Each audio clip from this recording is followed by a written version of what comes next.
പരിശുദ്ധ പരമദിവ്യകാരുണ്യത്തിന് ആരാധനയും സ്തുതിയും പുകഴ്ചയും ഉണ്ടായിരിക്കട്ടെ. നിങ്ങൾ ഇതിന്റെ തിയററ്റിക്കൽ സൈഡ് പഠിക്കാതെ ഉടമ്പടി ക്രാക്കാക്കാൻ ബുദ്ധിമുട്ടാണ്. മേജർ മിറക്കിൾ സംഭവിക്കത്തില്ല. സാധാരണ ലൈറ്റ് മിറക്കിളൊക്കെ സംഭവിക്കും. അവൻ്റെ തിയറി പഠിക്കണം.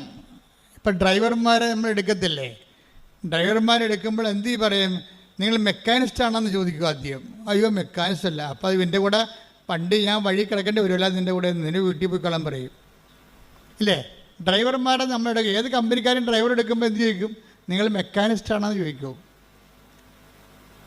കാരണം ഡ്രൈവർ കം മെക്കാനിസ്റ്റിനാണ് നമുക്കൊരു കോൺഫിഡൻസ് ഉള്ളത്.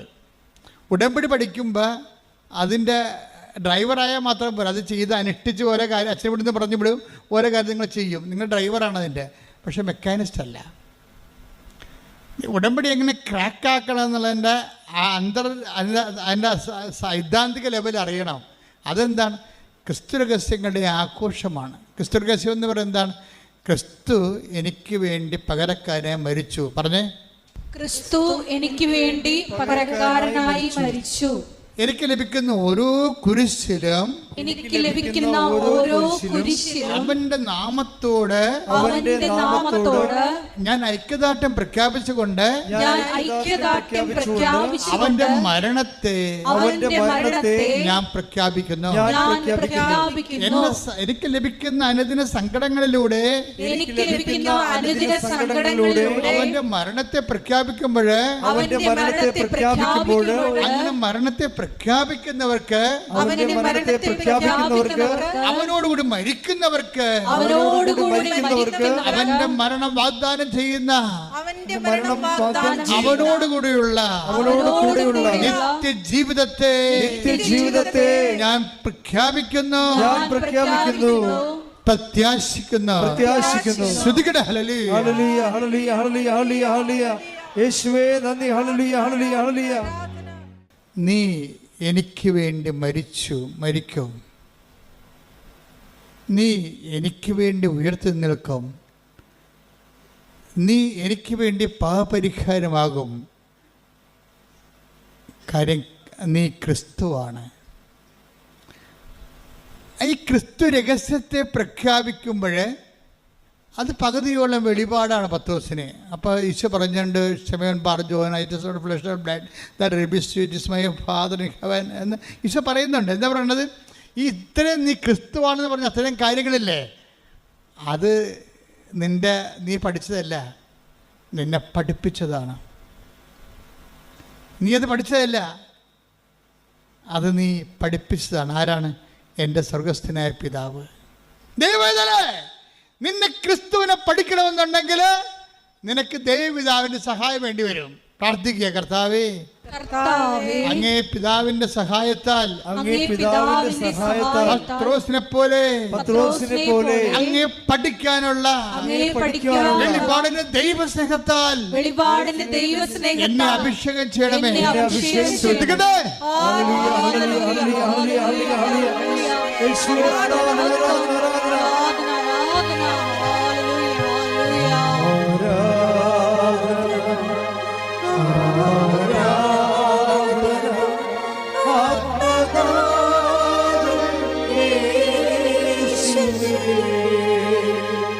പത്രോസ് അതിൻ്റെ ക്രിസ്തു മഹാരഹസ്യത്തിൻ്റെ വാതിക്കലെത്തി അങ്കണത്തിലേക്ക് പ്രവേശിച്ചു എന്ന് ഈശോയ്ക്ക് മനസ്സിലായി.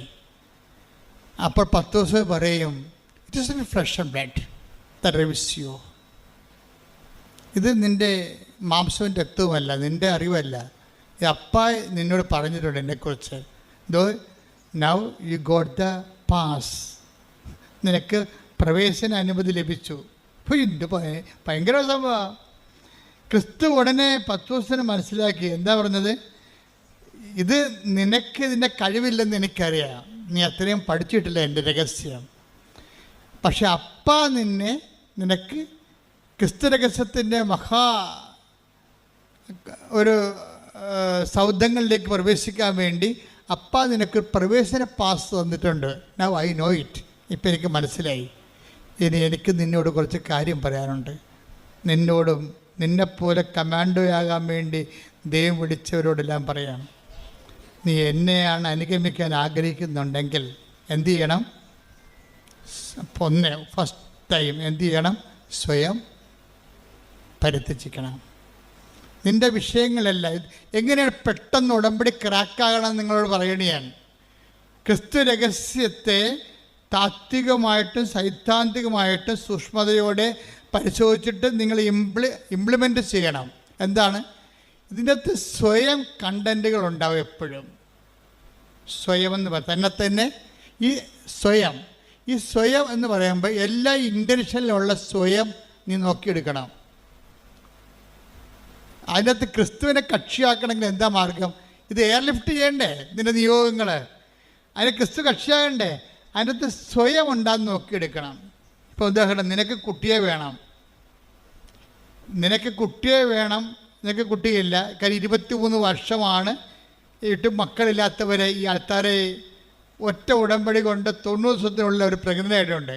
അങ്ങനെ പല കേസുകളുണ്ട്. ഇത് തന്നെയാണ് എല്ലാ കേസിൻ്റെ അവസ്ഥ. ലോകം കൈവിട്ട് ലോകത്ത് ജീവിച്ചിട്ട് വ്യത്യസ്തങ്ങളായ പ്രാർത്ഥനാ രീതികൾ നീ അവലംബിച്ചിട്ട് അവിടെ ആൻസർ കിട്ടാത്ത കാര്യം ഉടമ്പടി ആൻസറുണ്ടെന്ന് വെച്ചാൽ അതിൻ്റെ പ്രൂഫ് നിങ്ങൾക്ക് നോക്കിയാൽ മതി. ഓരോ ഉടമ്പടി സാക്ഷ്യത്തിൽ നോക്കിയാൽ മനസ്സിലാവും. അപ്പോൾ ഇതൊരു ലാസ്റ്റ് ഓപ്ഷൻ, ലാസ്റ്റ് അബോർഡാണ്. അവസാന കൂടാരത്തിലേക്ക് ദൈവം നിന്നെ കൊണ്ടുവന്നിരിക്കുകയാണ്.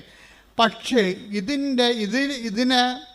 ഈ കൂടാരത്തേക്ക് വരുമ്പോൾ നീ ഇതിനെ ഈസിയായിട്ട് കണ്ടാൽ നീ ഒരു പൊട്ടൻ ക്രിസ്ത്യാനിയായിട്ട് മാറുക. എന്ന് വെച്ച് കഴിഞ്ഞാൽ ഇതിനെക്കുറിച്ച് കഥ അറിയാൻ പറ്റാതെ എന്നെ ആരാണ്ടൊക്കെ പറഞ്ഞ പോലെ എന്തൊക്കെ കാണിച്ചു വെച്ചിട്ട് പോകും. ഇത് വർക്കൗട്ട് ചെയ്ത് കറക്കിയത്തില്ല. ഇതിൻ്റെ രഹസ്യം മനസ്സിലാക്കിയിട്ട് നീ എന്താ ചെയ്യേണ്ടത്? ഈ സ്വയം എന്നുള്ള ക്രിസ്തുവിനെ നീ സ്വീകരിക്കണം. നീ ഉടമ്പടിയിൽ എനിക്ക് IELTS പാസ്സാകണം, അല്ലെങ്കിൽ എൻ്റെ ക്യാൻസർ 4ാം സ്റ്റേജ് എൻ്റെ രോഗം സുഖപ്പെടണം. അങ്ങനെ ക്യാൻസർ 4ാം സ്റ്റേജൊക്കെ ഒത്തിരി സൗഖ്യങ്ങൾ ഉടമ്പടിയിലൊക്കെ നമ്മുടെ യൂട്യൂബിൽ കിടപ്പുണ്ട്, ഉടമ്പടിയിലൂടെ ലഭിച്ചത്. ഫസ്റ്റ് 75 കൊല്ലമായിട്ട് ഭാഗോടമ്പടി നടക്കാത്തതൊക്കെ ഒറ്റ ആഴ്ചക്കൂടി ഭാഗോടമ്പടി നടക്കും. ഇതൊക്കെ സിമ്പിളാണ് കാര്യം. പക്ഷെ നീ ഇതിനാണ് പ്രാധാന്യം കൊടുക്കണമെങ്കിൽ അതിൻ്റെ അകത്തൊരു സ്വയമുണ്ട്. ഈ സ്വയം അതിൻ്റെ അകത്ത് എപ്പോഴാണ് നീ സ്വയം ഐഡൻറ്റിഫൈ ചെയ്യാൻ പറ്റുന്നില്ലെങ്കിൽ ഉടമ്പടി ലാഗ് ചെയ്യും. സ്വയം എന്ന് പറയുന്നത് എന്താണ്? ഇപ്പം നിനക്ക് കാനഡയിൽ പോകണം. ഞാൻ രാവിലെ പറഞ്ഞില്ലേ, എന്തിനാണ് കാനഡയിൽ പോകണമെന്ന് ചോദിച്ചു കഴിഞ്ഞാൽ അവിടെ ചെന്നിട്ട് ജോലി കിട്ടി, അവിടെ കല്യാണം കഴിച്ചിട്ട് അവിടെ തൻ്റെ കുഞ്ഞിന് അവിടെ ജന്മം കൊടുക്കണം. എന്തിനാ ജന്മം കൊടുക്കണം? എന്നാൽ മാത്രമേ അവിടെ നിന്നൊക്കെ പൗരത്വം കിട്ടത്തുള്ളൂ.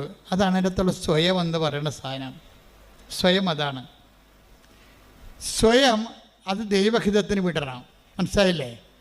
അവിടെ കയറി പിടിച്ചു കഴിഞ്ഞാൽ പക്ഷേ എന്നിട്ട് നീ എന്ത് ചെയ്യണം? കുരിശെടുക്കണം. സ്വയം പരിചയിച്ചിട്ട് എന്ത് ചെയ്യണം?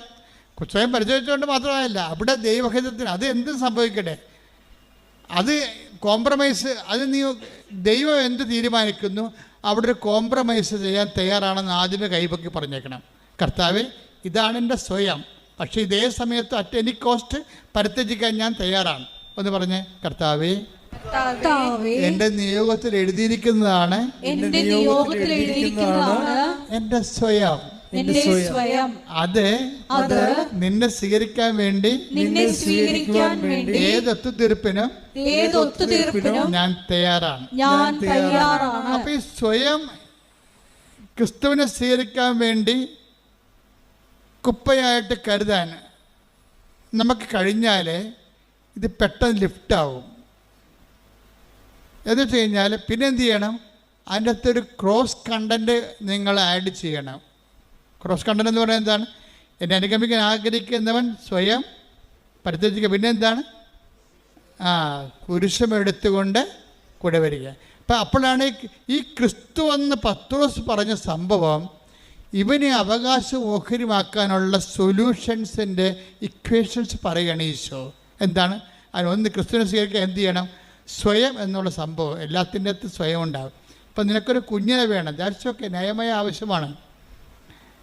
കുഞ്ഞിനെ കിട്ടുമ്പോൾ അതിൻ്റെ അകത്തൊരു സ്വയമുണ്ട്. എന്താ കാര്യം? ഇനി കുഞ്ഞിനെ സംബന്ധിച്ചിടത്തോളം കുഞ്ഞിനെ കിട്ടിയാൽ ചിലപ്പോൾ ചില പെണ്ണുങ്ങൾക്ക് ക്രിസ്തുവിനെ, ഇതുവരെയുള്ള ക്രിസ്തുവിനെ നഷ്ടപ്പെടാൻ സാധ്യതയുണ്ട്. അങ്ങനെ സംഭവിക്കും. അതെന്താണ്? ഞാൻ എപ്പോഴും പറയുന്ന എൻ്റെ ഒരു അനുഭവമുണ്ട്. ഞാൻ ഇടവക ഒന്നും പറയണില്ല, ഞാൻ ഇടവക ഇരിക്കുമ്പോൾ എപ്പോഴും ഒരു ചെടുത്തി വരുമായിരുന്നു 2 പെൺകുഞ്ഞുങ്ങളുമായിട്ട്. പെൺകുഞ്ഞുങ്ങളൊന്നും അല്ല, അതൊക്കെ വലിയ പിള്ളേരാണ്, 10-20 വയസ്സുള്ളതാണ്. ഇതുങ്ങളായിട്ട് എപ്പോഴും വരും ചെടുത്തി. അപ്പം ചേടത്തിയിടക്ക് ഒരു ആന്തരികമായ ദുഃഖമുണ്ട്. അപ്പം അത് എൻ്റെ മനസ്സിൽ പലപ്പോഴും ഫീൽ ചെയ്തിട്ടുണ്ട്. ഇവരുടെ സംസാരം സ്കാൻ ചെയ്യുമ്പോൾ എപ്പോഴും ഇവരുടെ ആന്തരികമായ ദുഃഖം എനിക്ക് മനസ്സിലായിട്ടുണ്ട്. കാര്യം വെച്ചാൽ ഈ പെൺപിള്ളേരൊക്കെ 2 പേരും കല്യാണം കഴിപ്പിച്ച് വിടും. പിന്നെ തനിക്ക് ഒരു കൊച്ചില്ലല്ല എന്നുള്ള ഒരു ദുഃഖം ഇവർക്കുണ്ട്. അത് ഭയങ്കര ദുഃഖമാണത് ശരിക്കും പറഞ്ഞാൽ. ചിലർക്ക് ദുഃഖമില്ല. കാര്യം കുടുംബങ്ങളൊക്കെ ഇപ്പം നടത്തിക്കൊണ്ട് പോകുന്നത് പെൺപിള്ളേരല്ലേ പലരും. അപ്പം ചിലർക്ക് അത് ഭയങ്കര പെൺപിള്ളേരില്ലാത്തതായിരിക്കും ദുഃഖം, ചിലർക്ക് ആൺപിള്ളേർ ഇല്ലാത്തവർക്കും ദുഃഖം. അത് അവരെ ആശ്രയിക്കുന്ന വിഷയമാണ്. രണ്ടും ശരിയാണോ തന്നെ തെറ്റാണോ ചോദിച്ചു കഴിഞ്ഞാൽ അത് ഡിഫേഴ്സ്, ഓരോരുത്തരെ ആശ്രയിച്ചിരിക്കുക. അപ്പോൾ ഈ ചേച്ചിയെ സംബന്ധിച്ചിടത്തോളം 2 നല്ല ഇടിവെട്ട് പെൺപിള്ളേരുണ്ട്. അവർ ആൺപിള്ളേരേക്കാൾ അടിപൊളി പിള്ളേരാണ്. എന്ത് കാര്യം ചെയ്യാനും ഏത് വണ്ടിക്ക് പോകാനും ആരും എന്ത് കാര്യം സഹായിക്കാൻ ചെയ്യാം. പക്ഷേ ഷീസ് നോട്ട് സാറ്റിസ്ഫൈഡ്. എന്താണെന്ന് വെച്ചാൽ അവർക്ക് സങ്കടമുള്ളതെന്ന് വെച്ച് കഴിഞ്ഞാൽ അവർക്കൊരു ആൺകുഞ്ഞുണ്ടായിരുന്നതാണ് പണ്ട്. ഇത് കുറേ നാളായിട്ട് കുഞ്ഞുങ്ങളില്ലായിരുന്നിട്ട് ഈ പെൺകുഞ്ഞുങ്ങൾ ജനിക്കണ മുമ്പ് അവർക്ക് ആൺകുഞ്ഞ് ജനിച്ചതാണ്. നല്ല മുഴുമുടക്കനായ നല്ല വെണ്ണപ്പരുവത്തിൻ്റെ കൊച്ചാണ് ജനിച്ചത്. പക്ഷേ എന്നാ പറ്റിയിരിക്കണമെന്ന് വെച്ച് കഴിഞ്ഞാൽ അതോടുകൂടി ഇവരുടെ കാര്യത്തിലൊരു തീരുമാനം ഉണ്ടാവും. ഇവർ ദൈവത്തിൻ്റെ നിന്ന് കാലെ പിടിച്ച് ഈ കൊച്ചിനെ സംഘടിപ്പിച്ചെടുത്ത് പിന്നൊരു കാര്യമുണ്ട്. പിന്നെ എന്താണ്, ആ കൊച്ചിനെ വീട്ടിൽ ആരെക്കൊണ്ടും കൈ തൊടിയിക്കത്തില്ല. അപ്പോൾ അവിടെ ലക്ഷണം മാറി. അതാണ് സ്വയം എന്ന് പറയണത്. ഈ കരഞ്ഞ കൂവിയൊക്കെ ഇവിടെ കൂടെ നടക്കുമ്പോൾ ഞാൻ മൈൻഡ് ചെയ്യാത്ത എന്താണ്, ഈ പിശാചിനെ എനിക്കറിയാം. അതുകൊണ്ടാണ് ചില ആൾക്കാരൊക്കെ എന്തൊക്കെ പറഞ്ഞാലും ഞാൻ എന്തൊരു നിലവിളിച്ചാലും നിങ്ങളവർക്ക് ജോസഫ് ചെന്ന മൈൻഡ് ചെയ്യാത്തത്. ഞാൻ എനിക്കറിയാം സ്ഥാനത്തിന്. കാര്യം ഇതോടുകൂടി ഇവളുടെ കാര്യം തീരുമാനമാകാൻ പോയി, ഇവിടെ ദൈവത്തിൽ നിന്ന് പോകാൻ പോകുകയാണ്. നമ്മളെപ്പോഴും പറയണം ദൈവത്തിൻ്റെ content, the content of the cross, അതെപ്പോഴും ഗ്യാരണ്ടി ചെയ്യണം നിങ്ങളുടെ നിയോഗത്തിൽ. 21 ലക്ഷം മനുഷ്യരുടെ കൗൺസിലിങ് കഴിഞ്ഞ 38 കൊല്ലമായിട്ട് ചെയ്തിട്ടാണ് ഈ കാര്യം പറയണത്.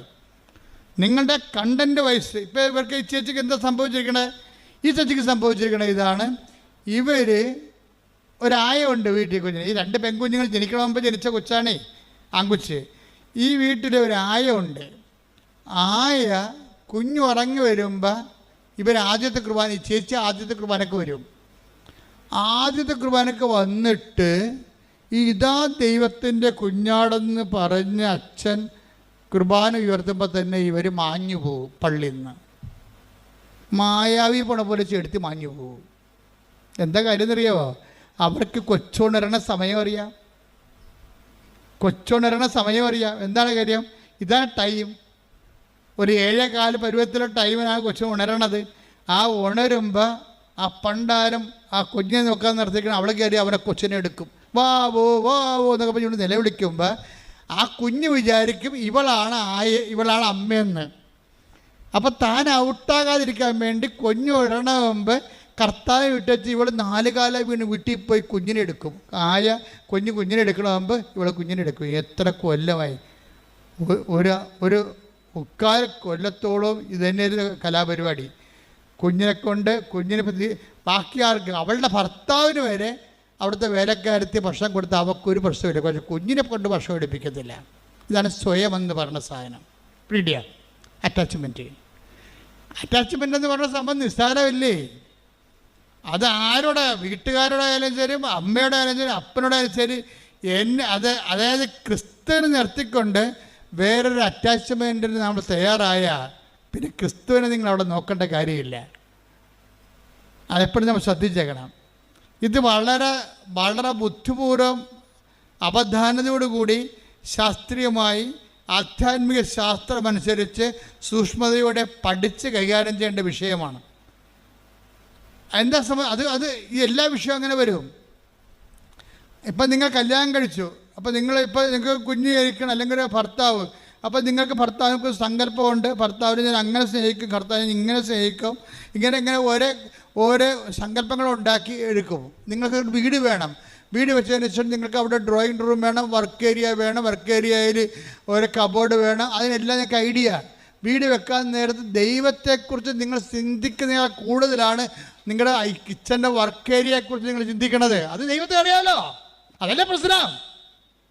ഒരു വീടില്ലെന്ന് പറയുമ്പോൾ ആ വീട് വെച്ചിട്ട് സ്വന്തമായൊരു വീട് വെക്കുമ്പോൾ നിങ്ങൾ കല്യാണം ചെന്ന വീട്ടിൽ നിങ്ങളുടെ അലമാരിയിൽ സ്വർണമോ അതുപോലെ തന്നെ സാരി വെച്ചപ്പോൾ നിങ്ങളുടെ നാത്തൂനോ നിങ്ങളുടെ അമ്മായിയമ്മ വെപ്പിച്ചിട്ടില്ലെങ്കിൽ അതിനൊക്കെ പരിഹാരം ചെയ്യാനൊരു പ്രതികാരം ഉള്ളിൽ കിടപ്പുണ്ട്. അതാണ് സ്വയം. നീ ഒരു വീട് വെക്കുമ്പോൾ എണ്ണി ഇവളൊക്കെ എന്നോട് കാണിച്ചതിന് ഇവിടെ മുമ്പിൽ ഞാൻ സമാധാനം ചെയ്യും. അതാണ് സ്വയം. ഈ വീടിൻ്റെ സംഭവം. ഒരു വീട് ചെയ്യുമ്പോൾ നിൻ്റെ ഉള്ളിലൊരു സ്വയം ഉണ്ടാവും. അത് മിക്കവാറും ദൈവത്തിനെതിരായിരിക്കും. ഇപ്പം ഇവരുടെ സ്വയം എന്താണ്? വെണ്ണക്കുഞ്ഞിനെ അതുപോലെ വളർത്തി അവളുടെ അടിമയായി അവളുടെ സ്വരം കേട്ട് മാത്രം ഉറങ്ങുകയും അവളുടെ സ്വരം കേട്ട് ഉണരുകയും അവളുടെ സ്വരം മാത്രം തിരിച്ചറിയുകയും ചെയ്യുന്ന കുഞ്ഞായിട്ട് തന്നെ മാറ്റുകയാണ്. പാല് ഈ തള്ള മാത്രമേ കൊടുക്കത്തുള്ളൂ, വേറെ ആരും കുഞ്ഞിനെ കൊണ്ട് പാലെടുപ്പിക്കത്തില്ല. ഇപ്പം എന്നാ പറ്റിയിരിക്കണം എന്ന് നോക്കിയേ, 2.5 കൊല്ലം അത് ജീവിച്ചാ കൊച്ചി. 2.5 കൊല്ലം കഴിഞ്ഞപ്പോൾ വെറുതെ ചത്തുപോയി ആ കൊച്ചി. അതെന്താ വെറുതെ ചത്തുപോകാൻ കാര്യം? ഞാൻ ചോദിച്ചു, എന്തെങ്കിലും വെറുതെ ചത്തുപോയത്? അതെ, കുഞ്ഞിൻ്റെ കരളിൽ പാലിൻ്റെ പാട കെട്ടിയെന്ന്. പാല് മാത്രമേ കൊടുക്കത്തുള്ളൂ, കളർ വെക്കാൻ വേണ്ടി പൊന്നു വരച്ച് കൊടുക്കും, പാലും കൊടുക്കും, പോരെ പരിപാടി. അപ്പം കളറും വെക്കും, മിനുക്കം ഉണ്ടാകും കൊച്ചിന് മിനുക്ക് കിട്ടി എൻ്റെ കൊച്ചാണെന്ന് പറഞ്ഞ് പള്ളിയിലൊക്കെ കൊണ്ടുനടക്കാനാണ്. അപ്പം എല്ലാവരും പറയാം, താടിക്കാൻ വേണ്ടി നല്ല കുഞ്ഞാണ്, നല്ല തിളക്കമുള്ള കുഞ്ഞാണെന്ന് പറയും. അതിനു വേണ്ടി ഇവിടെ ഇതാണ് സ്വയമെന്ന് പറയണത്. നമ്മൾ ഓമനത്വത്തോടു കൂടി എന്തിനെ നോക്കിയാലും അത് സ്വയമായി മാറും. ഈ സ്വയം ഏത് സമയത്തും വെച്ചൊഴിയാനും സമർപ്പിക്കാനും നമ്മൾ തയ്യാറാകുകയും അതുകൊണ്ട് മാത്രം ഈ സംഭവം നടക്കത്തില്ല. പിന്നെ എന്താണ്? ഒരു കുരിശ് ഇതിനകത്ത് നമ്മൾ അക്സെപ്റ്റ് ചെയ്യുകയും ചെയ്യണം. നിങ്ങളുടെ എല്ലാ നിയോഗങ്ങളിലും ഒരു കുരിശുണ്ടാകണം. ഇന്നലെ ഇവിടെ ഒരു സാക്ഷി ഒരു മോള് പറഞ്ഞ്, അവളെന്താ പറഞ്ഞെന്നറിയാമോ? എനിക്ക് വലിയ കാശൊന്നുമില്ല, IELTS OIT ഒക്കെ പഠിക്കാനോ ഇനിയും തോറ്റാലൊക്കെ വീണ്ടും എഴുതി കൊടുക്കാനൊക്കെ എൻ്റെ കാശില്ല. ഇപ്പം ഞാൻ കർത്താവിനൊരു കാര്യം പറഞ്ഞിട്ടുണ്ട്, നീ എന്നെ ഒറ്റ ജയിപ്പിക്കലൊക്കെ ജയിപ്പിച്ചതാ, നിന്നോട് ഞാനൊരു കുരിശെടുത്ത കാര്യം പറയാം. എന്താ കുരിശ്? ഈ കാശ് OIT എഴുതാൻ കാശില്ലാത്ത പിള്ളേരെയില്ലേ, അവരെ ഞാൻ തിരക്ക് നടന്ന് പിടിപ്പിച്ചിട്ട് അവരെ ഞാൻ പഠിപ്പിച്ചോളാം. അവരെ കാശ് മുടക്കാതെ തന്നെ പഠിപ്പിച്ചിട്ട് ഞാൻ പരീക്ഷ എഴുതിക്കൊള്ളാം. എന്താണ്? ഒരു കുരിശാണ് എടുക്കുന്ന ആ സാധനം. ക്രിസ്തുവിനെ സ്വീകരിക്കുമ്പോൾ വേറെ ഒരു കുരിശ് നമ്മൾ അക്സെപ്റ്റ് ചെയ്യണം. ഇപ്പോൾ ചിലർക്ക് ജെറോം പഠിക്കാൻ പറ്റത്തില്ല, ചിലർ ഭയങ്കര കാഴ്ചയായിരിക്കും. അപ്പോൾ ചിലർ പറയും, ഞാൻ പഠിപ്പിച്ചാൽ നീ പഠിക്കണ്ട, നീ 5 പൈസ മുടക്കണ്ട, നീ ഞാൻ പറയണ പോലെ പഠിച്ചാൽ മതി. അത് കുരിശെടുക്കുക. വെച്ചാൽ മറ്റുള്ളവരുടെ നമുക്ക് കുരിശെന്ന് പറഞ്ഞാൽ എന്താണ്? നമുക്ക് പ്രത്യേകിച്ച് പ്രോഫിറ്റബിൾ ഒന്നുമില്ലാത്ത ഒരു വ്യക്തിയോ ഒരു വിഷയമോ ആണ് കുരിശെന്ന് പറയണത്. എന്താണ് കുരിശെന്ന് പറയണത്? നമുക്ക് നേരിട്ട് ഫലമില്ലാത്ത ഒരു കുരിശ്, ഒരു വ്യക്തിയോ ഒരു വിഷയമോ ആണ് കുരിശെന്ന് പറയണത്. അപ്പം നമ്മൾ ക്രിസ്തുവിനെ രഹസ്യത്തിലേക്ക് പ്രവേശിക്കുമ്പോൾ പിന്നെ എന്താണ്? പത്രോസിനോട് പിന്നെ അടുത്ത വേദപാഠം പറഞ്ഞു കൊടുക്കുകയാണ്. അടുത്ത വേദപാഠം, നീ ക്രിസ്തുവാണെന്ന് അതിൻ്റെ പ്രവേശന അനുമതി കിട്ടിക്കഴിഞ്ഞപ്പോൾ പിന്നീട് അവനിപ്പോൾ എൻട്രൻസിലേ കിട്ടിയുള്ളൂ. പത്രോസിൻ്റെ എൻട്രൻസ് ടെസ്റ്റാണ് നിന്ന് നടന്നത്. പത്രോസ് എൻട്രൻസ് പാസ്സായി. അപ്പോൾ ഈ പറഞ്ഞ് എൻട്രൻസ് പാസ്സായിട്ട് കാര്യമല്ല, സിലബസ് വരുന്നുണ്ടെന്ന് പറയും. പിന്നെ സിലബസ് പഠിപ്പിക്കാൻ തുടങ്ങി. ഇപ്പോൾ പുള്ളി പറഞ്ഞ് എനിക്ക് പഠിക്കാൻ പറ്റത്തില്ല, നീ പഠിക്കേണ്ട, ഇത് നമ്മൾ രണ്ടും കൂടി പഠിക്കാതിരുന്നാൽ മതി എന്ന് പറയും. എന്താ? മനുഷ്യപുത്രൻ ശത്രുകരങ്ങൾ ഏൽപ്പിക്കപ്പെടും, അതല്ലേ പറഞ്ഞത് ഇന്ന്. ആ മാറ്റം നിർത്തി ഇത് നീ ക്രിസ്തുവാണെന്ന് പറഞ്ഞപ്പോൾ തന്നെ എൻട്രൻസ് ഇവൻ പാസ്സായി. പക്ഷേ ഇവന് സിലബസ് പഠിപ്പിക്കാൻ തുടങ്ങിയപ്പോൾ എന്താ സിലബസിലുള്ള എന്താണ്? നമ്മൾ ജെറുസലേമിലേക്ക് പോവുകയാണ്, ഇവിടെ തന്നെ ചുറ്റവട്ടി കിടക്കുകയല്ല, നമ്മളൊരു യാത്രയിലാണ്, ജീവിതയാത്രയാണ്. ഈ ജീവിതയാത്രയിൽ നമ്മൾ ജെറുസലേമിലേക്ക് പോവുകയാണ്. ജെറുസലേം എന്ന് പറഞ്ഞാൽ എന്താണ്? നിത്യതയിലേക്ക് നമ്മൾ പോവുകയാണ്. നമ്മൾ നിത്യതയിലേക്ക് പോകുമ്പോൾ കുറച്ച് കാര്യങ്ങളൊക്കെ നമ്മൾ ശ്രദ്ധിക്കണം. നിത്യതയിലേക്കുള്ള വഴി പിന്നെ പറയുകയാണ്. എൻട്രൻസ് പാസ്സാക്കി കഴിഞ്ഞപ്പോൾ നിത്യതയിലേക്കുള്ള സിലബസ് വെക്കും ഈശോ. അതെന്താ സിലബസ്? എന്താ? എന്നെ അനുഗമിക്കാൻ ആഗ്രഹിക്കുന്നവൻ, നിത്യതയെ, ഈശോയുടെ ലക്ഷ്യം നിത്യതയല്ലേ. ഇപ്പം അനുഗമിക്കുക എന്ന് വെച്ച് കഴിഞ്ഞാൽ ആലപ്പുഴ വരെ പോകുകയല്ലല്ലോ. അപ്പം നിങ്ങളുടെ ഈ IELTS വരെയാണ് കാനഡയിൽ എത്തണ വരെ യേശുവിനെ അനുഗമിക്കാനാണെങ്കിൽ പണി കിട്ടാൻ സാധ്യതയുണ്ട്. സ്ലോ ആവും സാധനം. നിങ്ങളുടെ വസ്തുവിൽപ്പന മാത്രമാണ് നിങ്ങളുടെ ഉദ്ദേശം എന്നുണ്ടെങ്കിൽ ഇത് സ്ലോ ആകും. കാര്യം ദൈവത്തിൻ്റെ മാർജിൻ അവിടെ ഇല്ല. അതുകൊണ്ട് നിത്യത എന്നുള്ള വിഷയമാണ് ആദ്യമേ തന്നെ നിയോഗത്തിൽ വെക്കേണ്ടത്. പ്രാർത്ഥിക്കുക. കർത്താവായ ദൈവമേ, എന്റെ നിയോഗങ്ങളിൽ നിന്റെ പീഡാനുഭവത്തിലൂടെ മരണത്തിലൂടെ അപ്പായെ പ്രസാദിപ്പിക്കുവാൻ നീ എടുത്ത മാർഗങ്ങളിലൂടെ നിന്റെ മരണത്തിലൂടെ നീ നേടിയ നിത്യജീവനെ അവകാശമാക്കാൻ, അതെന്റെ നിയോഗമാക്കാൻ എന്നെ അഭിഷേകം ചെയ്യണമേ. എന്നെ അഭിഷേകം ചെയ്യണമേ. ശ്രുതികട ഹല്ലേലൂയ.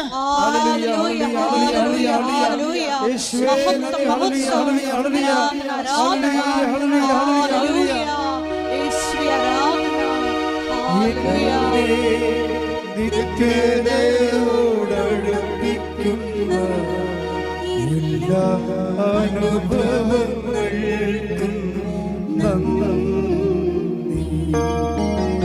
എന്നെ നല്ല ശിക്ഷനാക്കിയിടുന്ന എല്ലാ കുരിശുകൾക്കും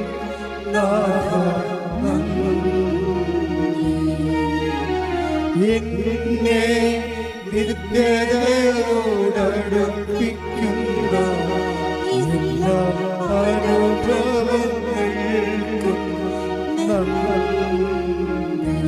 പരിശുദ്ധ പരമദിവ്യകാരുണ്യത്തിന്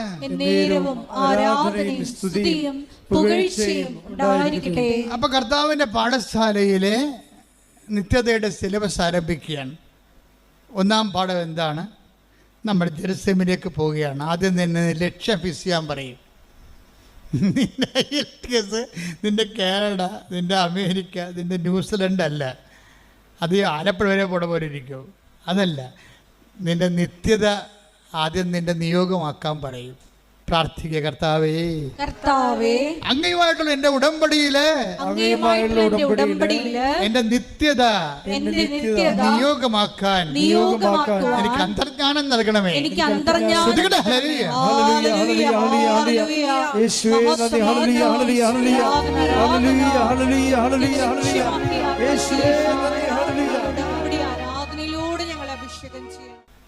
നിങ്ങളെ എൻകറേജ് ചെയ്തിരിക്കും. നിങ്ങൾ വിഷമിക്കുകയൊന്നും ചെയ്യരുത്. ഞാൻ ഇടയ്ക്ക് കുരിശൊക്കെ പറയുമ്പോൾ നിങ്ങൾ വിഷമിക്കരുത്. ഇതൊക്കെ സിമ്പിളായിട്ട് അനോയിൻറ്റിങ് കിട്ടിക്കഴിഞ്ഞാൽ എൻ്റെ ഭാരം ലഘുവാകുമെന്ന് ഈശോ പറഞ്ഞിട്ടുണ്ട്. എന്താ പറഞ്ഞത്? എൻ്റെ ഭാരം ലഘുവാകും. അത് പ്രോമിസിങ്ങിലുള്ളതാണ്, വാഗ്ദാനത്തിലുള്ളതാണ്. അതുകൊണ്ട് നിങ്ങളുടെ കുരിശിനെ ഓർത്തോളം വിഷമിക്കൊന്നും വേണ്ട. ഞാനും കുറേ കുരിശ് കണ്ടതും ഇപ്പോൾ എടുക്കുന്നതുമാണ്. അപ്പോൾ ഇതിൻ്റെ ഭാഗമായിട്ട് മുന്നോട്ട് പോകും. അപ്പോൾ അതനുസരിച്ച് നമ്മൾ എംപവർ ചെയ്തുകൊണ്ടിരിക്കും. നമ്മൾ ചിന്തിക്കേണ്ട ഒരു വിഷയം എന്ന് പറയണത്, ഇപ്പോൾ തന്നെ ഇതിൻ്റെ എൻകറേജ് ചെയ്യുന്ന ഇതിൻ്റെ പകുതി ഇപ്പോൾ പത്രോസ് തന്നെ ഈശോ എന്താ പറഞ്ഞത്? നീ എൻട്രൻസ് പാസ്സായി, ഐ നോ ഇറ്റ്. പക്ഷേ ഇത് നോട്ട് ബൈ മെറിറ്റിലാണ് വന്നിരിക്കുന്നത്, ബട്ട് ബൈ ഗ്രേസാണ്. കുറച്ച് നിൻ്റെ അറിവാണ്, ബാക്കി ഗ്രേസാണ്. എന്താണ്? എൻ്റെ സ്വർഗസ്ഥനായ പിതാവാണ് നിനക്കിത്. ആ ഗ്രേസാണ് സംഭവം. അപ്പോൾ ഈ ഗ്രേസിൻ്റെ വാട്ടർ മാർക്ക് എല്ലായിടത്തും ഉണ്ടാവും. നീ സത്യസന്ധമാണെന്ന് നിയോഗം ഒന്ന് കണ്ടു കഴിഞ്ഞാൽ ദൈവത്തിന് മാത്രം ചെയ്യാനുള്ള ചില സംഭവങ്ങൾ ദൈവം നിനക്ക് തന്നുകൊണ്ടിരിക്കും. പത്രോസിന് അത്രയും വിവരമില്ല. പത്രോസിന് ഏറെക്കുറെ ഒരു ഐഡിയ ഉള്ളു ക്രിസ്തുവിനെക്കുറിച്ച്. പക്ഷേ ലോകത്തിലേക്ക് വരായിരുന്ന മിശിഹായാണെന്ന് അവൻ പറഞ്ഞു. അപ്പോൾ ലോകത്തിലേക്ക് വരായിരുന്ന മിശിഹ എന്ന് പറഞ്ഞ സംഭവം പത്രോസിൻ്റെ അല്ല, ശരിക്കും അത് പിതാവിൻ്റെതാണെന്ന് ഈശോ പറഞ്ഞു. അത് ഗ്രേസാണ്, മെറിറ്റല്ല. പ്രാർത്ഥിക്കുക. കർത്താവായ ദൈവമേ, പത്രോസിനെ സഹായിച്ചതുപോലെ നിന്നെ മനസ്സിലാക്കാൻ എനിക്കും വരപ്രസാദം നൽകി എന്നെയും നയിക്കണമേ. ശ്രുതികട ഹല്ലേലൂയ.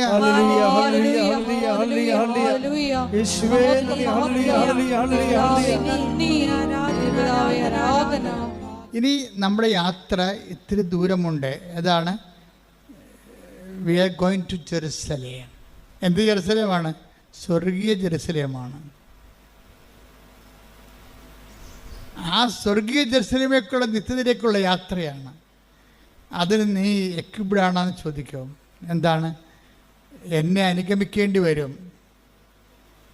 എന്നെ അനുഗമിക്കേണ്ടി വരുമ്പോൾ നമുക്കറിയാമല്ലോ, ഇപ്പോൾ എവറസ്റ്റിലൊക്കെ പോകുന്ന ആൾക്കാരെ, കയറുന്ന ആൾക്കാരെ, ഇപ്പോൾ എവറസ്റ്റ് കയറിയ ആൾക്കാരുടെ അനുഭവങ്ങളൊക്കെ യൂട്യൂബിലുണ്ട്. അപ്പോൾ എവറസ്റ്റിലേക്ക് കയറുന്ന വഴിക്ക്, പോകുന്ന വഴിക്ക് 8000 അടി കയറണ്ടേ. അപ്പോൾ ഒത്തിരി സായിപ്പന്മാർ കയറിയിട്ടുണ്ട്, ഒത്തിരി അവിടെയുള്ള ഈ നേപ്പാളുകാർ കയറിയിട്ടുണ്ട്. അപ്പോൾ ഇവരൊക്കെ ടെൻസിങ് ഹിലാരിയും കയറി. ഇപ്പം ടെൻസിങ്ങിനെ എന്തിനാണ് കൂട്ടിയത്? ഹിലാരി കൂട്ടാൻ കാര്യം എന്താ? ടെൻസിങ് മല കണ്ട് വളർന്ന ആളാണ്. അയാൾക്ക് കയറി പരിചയമുണ്ട്. ആ നാട്ടുകാരനാണ്.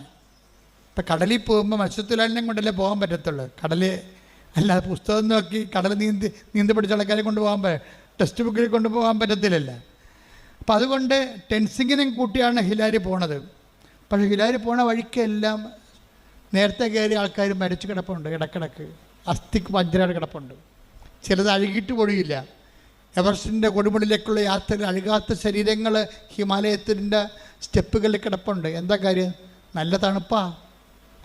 0 വന്നിട്ട് -60 വരെ കിടപ്പുണ്ട്. അവിടെയൊക്കെ കിടക്കുന്ന ഡെഡ് ബോഡി അഴുകത്ത് പൊടിയില്ല, അങ്ങനെ കിടക്കുകയാണ്. വർഷങ്ങളെ കിടക്കുന്നവരുണ്ട്.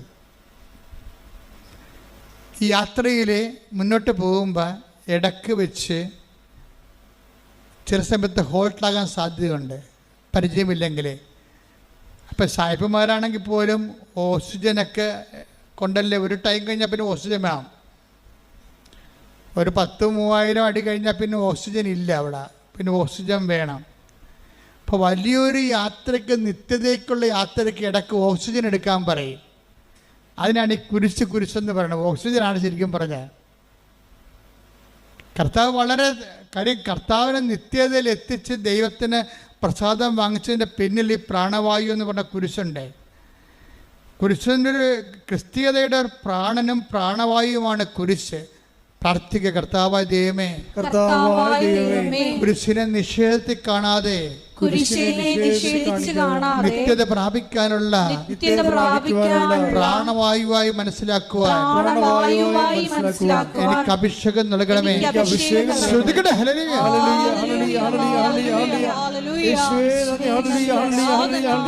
അപ്പൊ ഉയരങ്ങളിലേക്കും ദൈവത്തെങ്കിലേക്കുള്ള യാത്രയിൽ കുരിശിനെ പ്രാണവായുവായും അതുകൊണ്ട് തന്നെ ഒരു പ്രണയ മനോഭാവത്തോടു കൂടി എടുക്കണം. അതുകൊണ്ട് ഈശോ പറയണത്, എന്നെ അനുഗമിക്കാൻ ആഗ്രഹിക്കുന്നവൻ സ്വയം പരിത്യജിക്കണം. പിന്നെന്ത് ചെയ്യണം? സ്വയത്തെ നിൻ്റെ സ്വന്തമായി വെച്ചനുഭവിച്ച് സന്തോഷിച്ച് ഈ ഭൂമിയിൽ മരിച്ച് മണ്ണടിഞ്ഞു പോകേണ്ട ആ കണ്ടൻറ്റുകളെ തൽക്കാലം മാറ്റിവെക്കണം. പിന്നെന്ത് ചെയ്യണം? സ്വയം പരിത്യജിക്കണം. പിന്നെ കുരിശെടുക്കണം, എൻ്റെ കൂടെ വരണം. അപ്പോൾ ഇതിൻ്റെ അത് ഉടമ്പടിയിലുണ്ടാകുന്ന ഉടമ്പടി ലൈറ്റ് വെയ്റ്റിംഗ് ആക്കണം. എന്താണ്? പെട്ടെന്ന് എയർ ലിഫ്റ്റിംഗ് ആക്കുന്നത് കുരിശിൻ്റെ കണ്ടൻ്റാണ്. കാര്യം കുരിശിൻ്റെ കണ്ടൻറ്റ് നിത്യതയുടെ കണ്ടൻ്റാണ്. അപ്പോൾ നീ എന്ത് ചെയ്യണം? നീ നിയോഗം വെക്കുമ്പോൾ എന്ത് ചെയ്യണം? ആ നിയോഗം എല്ലാം സ്വയമാകരുത്. എൻ്റെ വീട്, എൻ്റെ വിവാഹം, എൻ്റെ മക്കൾ, അത് എല്ലാം 6 കാര്യം ഉണ്ടെങ്കിൽ 7 കാര്യം എഴുതി വെക്കും. എന്താണ്? അവിടെ പോയിട്ട് പശുവിൻ്റെ പ്രസവം വരെ എഴുതി വെക്കും. പിന്നെ എങ്ങനെയാണ് സംഭവം മുഴുവപ്പെട്ട് പോകണം? പാല് കുടിച്ച് നിങ്ങൾ ആ കൊച്ചു മരിച്ചുകൊണ്ട് നിങ്ങളും മരിക്കും. എല്ലാ 6-7 കാര്യം സ്വന്തം കാര്യം എഴുതി വെക്കും. ഇതിന് ജഡസന്ധതിയുടെ പരിപാടിയാണിത്. അതുകൊണ്ടാണ് ഇതൊക്കെ ഒന്ന് പഠിക്കണം. ഇത് പഠിക്കണം. ജഡസന്ധതിയെപ്പോലെ ആകരുത്. പഠിച്ചിട്ട് അതിൻ്റെ അകത്ത് മറ്റുള്ളവരെ നീ ഈ നിയോഗം നിൻ്റെ വീട്ടിൽ നിനക്കൊരു വീട് ആ വീട് തന്നാൽ നീ ആദ്യം ആ വീട് തന്നാൽ അതുകൊണ്ട് നിനക്കും നിൻ്റെ മക്കൾക്കും അല്ലാതെ വേറെ ആർക്കെങ്കിലും പ്രയോജനമുണ്ടോ? ചില ആൾക്കാർ വീട് കൊടുക്കുമ്പോൾ തന്നെ എന്നാ ചെയ്യുമെന്നറിയാവോ? ചില ആൾക്കാർ ഒരു വീട് നിയോഗം വെച്ച് ഉടനെ നിങ്ങൾക്ക് ഒന്നുമില്ല, പാവപ്പെട്ടവരാണെങ്കിൽ ലൈഫ് മിഷൻ്റെ വീട് കിട്ടിയെന്ന് വിചാരിച്ചോ? ആ ലൈഫ് മിഷൻ്റെ വീട് കിട്ടിക്കഴിഞ്ഞാൽ പിന്നെ അതിൻ്റെ അകത്ത് കുരിശുണ്ട്. പിന്നെ ഇവർ കുരിശുണ്ടാക്കും, സ്വന്തമായിട്ട് കുരിശുണ്ടാക്കും. എങ്ങനെ കുരിശുണ്ടാക്കണത്? നിങ്ങൾ ചേട്ടായി ആണല്ലോ, തീർച്ചയായിട്ടും 3 സെൻറ്റ് അവകാശമുണ്ട് 10 സെൻറ്റിലേ. 10 സെൻറ്റ് ഉള്ളതെന്ന് വിചാരിച്ചോ? നിങ്ങൾ എന്നാ ചെയ്യും? അപ്പനോട് സൂത്തത് ഒപ്പിടിച്ചിട്ട് ആ 10 സെൻറ്റ് നടുക്ക് കൊണ്ടുവന്ന് നിങ്ങൾ ലൈഫ് മിഷൻ്റെ വീട് വെക്കും. അനിയൻ ഗൾഫിലാണ്, അവന് പാവപ്പെട്ട ഇവിടെ ഇല്ലല്ലോ. അപ്പം സ്മോൾ അടിക്കുന്ന വേണമെങ്കിൽ അപ്പൻ 2 ലോണ് കിട്ടിയ സന്തോഷത്തിൽ അപ്പൻ 2 വീശിച്ചിട്ട് അപ്പനെ കൊണ്ട് ഒപ്പിടിച്ച് സാധനം സംഭവിക്കും. എന്താണ് സംഭവം? അതോടുകൂടി പിന്നെ അനിയൻ നാട് കടത്തും. സ്വന്തം ചേട്ടൻ തന്നെ അവൻ അനിയനെ പെറ്റ മണ്ണിൽ നിന്ന് മാതാപിതാക്കളിൽ നിന്നും അവരെ നാട് കടത്തും. ഇത് ദൈവത്തിനറിയാം, നിൻ്റെ മനോഭാവം ദൈവത്തിന് അറിയാം. നീ പുതിയ കുരിശുണ്ടാക്കും, അതാണ് സംഭവം. സ്വയം എന്ന് പറഞ്ഞ സംഭവം അതാണ്. ആ ലൈഫ് മിഷൻ വീട്ടിലെ സ്വയം എന്തെന്ന് പറഞ്ഞാൽ എന്താണ്? സ്വയം എന്താണ്? അത് നിൻ്റെ ചേട്ടന്, നിൻ്റെ അനുജന്, അവിടെ കൂടപ്പറപ്പിനെ അവിടെ കിടത്തിപ്പറപ്പിക്കാത്ത രീതിയിൽ, വേറെ ഒരു വീട് അവിടെ വെക്കാൻ പറ്റാത്ത രീതിയിൽ നീ അവിടെ താമസിപ്പിക്കും. എന്നിട്ട് എന്ത് ചെയ്യും? പെങ്ങന്മാരെ നീ അധികം കൈകാര്യം ചെയ്യും. കെട്ടിച്ചു പോയ പെങ്ങന്മാർ വീട്ടിൽ വരുമല്ല അമ്മയെ കാണാൻ. അയ്യോ, നീ മോന്തം കയറ്റി അവിടെ വരും. നീ നല്ല കാര്യം, നിൻ്റെ വീടല്ലേ, നിൻ്റെ വീട് നീ അപ്പനെടുക്കുന്ന എഴുതി വാങ്ങിച്ച വീടല്ലേ. പിന്നെ അന്നും അപ്പൻ ഒപ്പിട്ട് തന്നാൽ പിന്നെ നിൻ്റെ പരിപാടി എന്താണ്? നിൻ്റെ പ്രാർത്ഥന എന്താണ്? അപ്പൻ എത്രയും വേഗം ചാകണമെന്നാണ് പ്രാർത്ഥന. എന്താ കാര്യം? അപ്പൻ ഒപ്പിട്ട് തന്നില്ലേ, അനിയൻ വരുമ്പോൾ അപ്പൻ്റെ കടുത്തേക്ക് കയറുമല്ല, അപ്പൻ ചാകണം. എങ്ങനെയുണ്ട് പരിപാടി? അപ്പം നീ ആ വീടും ആ സ്ഥലവും അടിച്ചു മാറ്റുകയും പെങ്ങന്മാരെ അനുജനം പുറത്താക്കുകയും ചെയ്യും. നിൻ്റെ നിയോഗത്തിൽ ഓടരുതമ്മാവ ആളറിയാവുന്ന ആദ്യമേ തന്നെ ഇത് സ്കാൻ ചെയ്യുമ്പോൾ തന്നെ പറയും ഇതിന് വിസ കിട്ടത്തില്ലെന്ന് പറയും. എന്താ കാര്യം? നിൻ്റെ മനസ്സിരിപ്പ് എന്താണെന്ന് ദൈവത്തിന് അറിയാം. അപ്പം നിയോഗങ്ങളുള്ള സ്വയം, അതാണ് ഈശോ പറയുന്നത്. എന്നെ അനുഗമിക്കാൻ ആഗ്രഹിക്കുന്നെങ്കിൽ സ്വയം പരിത്യജിക്കണം. പ്രാർത്ഥിക്കുക, കർത്താവായ ദൈവമേ, കർത്താവായ ദൈവമേ, മറ്റുള്ളവർക്ക് കുരിശ് കൊടുത്തുകൊണ്ട് എൻ്റെ സ്വയത്തെ പരിത്യജിക്കാനുള്ള പ്രത്യേക പ്രവണതകളെ എന്നിൽ നിന്ന് നിന്റെ വിശുദ്ധ രക്തത്താൽ നീ കഴുകി മാറ്റണമേ. ശ്രുതികട ഹല്ലേലൂയ.